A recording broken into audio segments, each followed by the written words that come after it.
Çift kardeşlerim, bu sabah vaktinde hepinizi Allah'ın selamıyla selamlıyorum. Her aileye 100 koyun. Bunun yanı sıra bir de tohum desteği olarak Allah'a hamdolsun nasibini alıyoruz. Faydalandıracak büyük işler, büyük projeler başarılmış.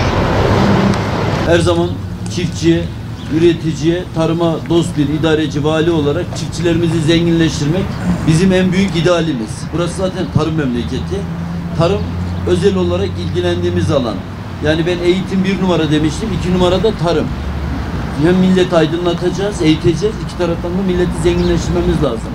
Çiftçileri zenginleştirmemiz lazım. Onların dertleriyle de dertleniyoruz, özel olarak ilgileniyoruz. Çiftçileri de çok sevdiğimi ifade etmek istiyorum. Böyle bu mesela şimdi şu tohumları görünce bile içime huzur oldu, vallahi mutlu oldum.